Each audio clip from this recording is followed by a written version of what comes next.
Hello, my beautiful friends. Welcome back to Spiritual Conversation, honest and joyful explorations of ideas to help us align with our true spiritual purpose and live our best lives. I am your host, Jacqueline Claire, Mermaid of the Airwaves, here to take your hand and go on some deep dives together. And today I want to talk to you about something that I really can't say I've heard addressed before in this way, and that is the actual vulnerability of gratitude. I think we all know gratitude and appreciation are important, and we hear platitudes about it, and they sell gratitude journals and all of this stuff. And but it tends to kind of have a sort of like foo-foo vibe around it when it's talked about, I think. Just be grateful. And, some of this goes back to that idea of contentment, that we have this inner resistance to things because we want more, we want things to change. And so we don't want to just be grateful because then we'll be stuck, right? That's one sort of funny thought that we have. But another layer of this that I've recognized in myself, and maybe I'm the weird one here, but I'm sharing it with you in the chance that it resonates with you. I've actually recognized like a genuine fear of being grateful, that it feels very vulnerable to acknowledge how beautiful and great things are. So it feels vulnerable, it feels open, it feels tender, it feels sensitive.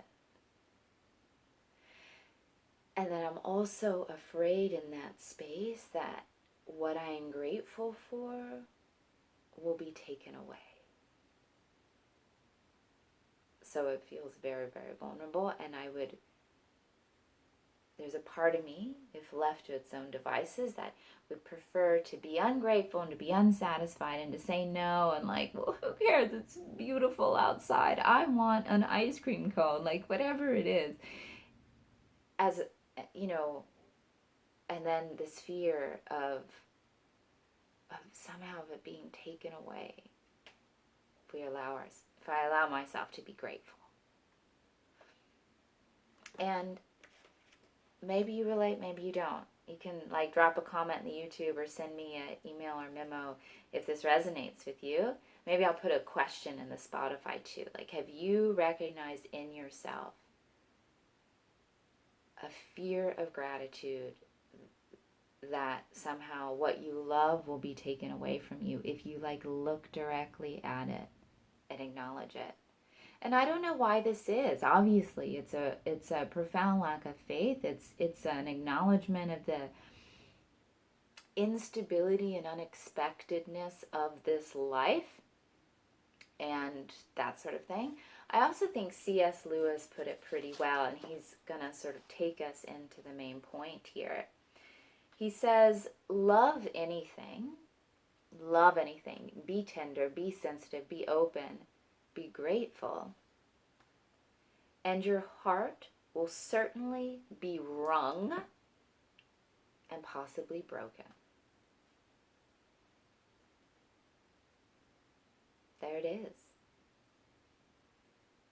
Allow yourself to feel how grateful you are for your child or your spouse or the health of your body or the incredible people or experiences life has given you, or how much freedom we have at this point in history, or how beautiful it is outside, or how many things we have prayed for, dreams we have dreamed, or things better than what we could have asked for have come into our lives. Allow yourself to love and be grateful for that, and your heart will certainly be wrung, squeezed out like a wet cloth, and possibly broken. If you want to make sure of keeping your heart intact, you must give your heart to no one, not even an animal. And you must not be grateful. You must not look directly at the things which life has given you, which are beautiful. Wrap it carefully, your heart, around with hobbies and little luxuries. Avoid all entanglements. Lock it up safe in the casket or coffin of your selfishness.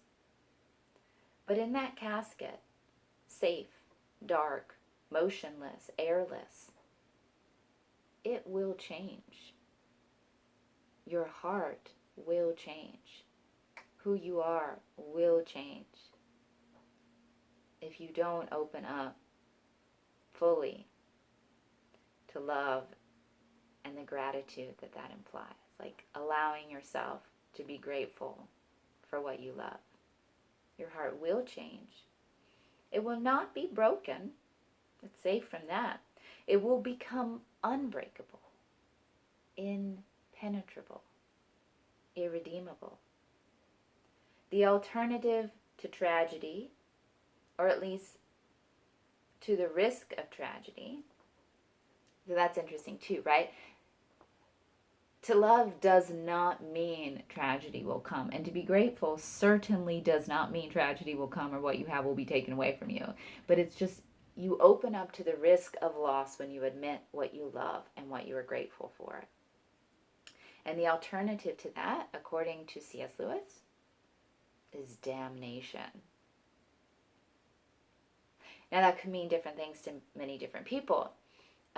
C.S. Lewis was a Christian. I think he meant it literally, which another interpretation could be damnation is being entirely cut off from God. It could be being in hell. Hell, I think we all know we can experience here in this life when we feel that ugly muck of not being grateful, being in the prison of self. And this quote also reminds me of what Jesus said in Matthew 13:12. And it's very like mystical and seems kind of unfair, but I think this is showing us a little bit, a layer of what this biblical passage means. For whosoever hath, to him shall be given, and he shall have more abundance. But whoever hath not, from him shall be taken away, even that he hath. So it sounds kind of cruel, right? He who has will be given, and he who doesn't have, even what he has will be taken away. But I would like to float you the idea that we always have so much. We always have the breath of life. And we always have, like our toenails and our teeth, and we have memories of love and people that we love. Like we always have things that we can be grateful for, no matter how challenged our present circumstances are.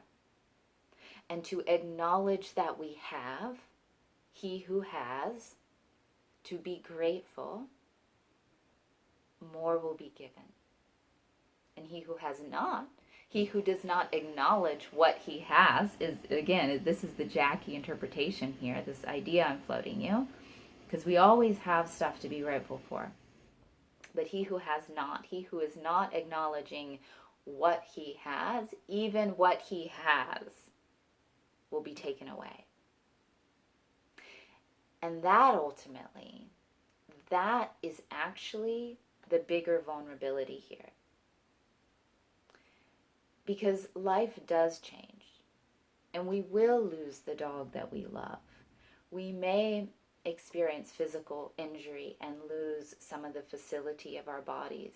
We will, things will change in the small town that we loved will become a bigger, bustling town, or our parents will pass away. Like, we will lose things. We will lose our youth. We will lose our children's youth, etc., etc. And sometimes these things come about very suddenly. And I think that the greatest tragedy is when we realize that we lost something and we didn't appreciate it when we had it. That's the real sword in the heart. And that is a far greater vulnerability a far scarier reality, to realize that we were not present with what we had, that we not fully appreciated our life leading up to this moment or this change. That is a far greater risk than being grateful for what we have right now, and that vulnerable risk of like, oh, if I love, my heart may be broken. Like, that's an if, but if you don't appreciate what you have, your heart will be absolutely decimated by the realization that you didn't appreciate what you had while you had it. And again, this could be so many things. This is the people in your community, the people in the neighborhood, the sounds of the mower that you found so sweet, or the baseball field across from your house, you know, and the sound of the ball hitting the bat, and like how sweet that was for you, or your youth, or your health, or the people in your life, or, you know, all those things. You love being in school, or, you know, this job in particular, like all of these things. Give yourself the gift of appreciating it. And again, it requires some courage, but it's the greater loss and vulnerability to have to look back in sorrow that you didn't fully appreciate what you had. And two more quotes that I will leave you with. You know, the great sage Matthew McConaughey said in his Oscar speech several years ago that it is a scientific fact that gratitude reciprocates. So for him, he's also the author of Green Lights, and he definitely seems like someone who has had many green lights in his life, signs of moving forward. For him, he believes that gratitude has reciprocated, which is funny because what Matthew McConaughey said, Texan-American sage Matthew McConaughey, is very similar to what Abdu'l-Baha said, who is one of the central figures in the Baha'i faith. Like, amazing, right? That they would say similar things. And he says, "Be thou happy and well pleased, and arise to offer thanks to God, in order that thanksgiving may conduce to the increase of bounty." That be happy and well pleased. That thanksgiving may be conducive to the increase of thanksgiving. This is getting awfully, my mic is catching the light and it's like blasting out my camera here. Be happy and well pleased, and arise to thank God, that thanksgiving may conduce to the increase of bounty. So maybe that inner resistance, that fear of gratitude, is also that thing that I've talked about, that small separate self, that ego self, that cold metallic core of selfishness that wants to just defend its own existence. And maybe it's afraid of an increase of bounty. If you allow yourself to be grateful for what you have and to thank God for it. Well, thank you for taking this deep dive with me, my friends. As you know, I love to hear from you, so feel free, drop a comment in the YouTube. On Anchor, you can send a voice memo. Spotify, you can respond to that question. And you can also email me through my website, jacquelinclaireart.com/contact. I wish you, such abundance and grace for acknowledging what you have and being grateful. If you would like to support my work and this channel, if you believe in what I'm doing and these messages that I am putting out, I invite you to be part of my journey. I have a Patreon community, and there are links in the show notes and in the description if you would like to support me on Patreon or PayPal, or maybe get some Jacqueline Claire art originals or prints to beautify your life and remind you of some of these messages and things that we talk about, because it's all connected. The visual art is a harbinger, a reminder of our spiritual beauty and our spiritual connection. All right, my friends, until next time, I wish you the best in playing your unique part in making this world a better place. I'll catch you next time. Bye-bye.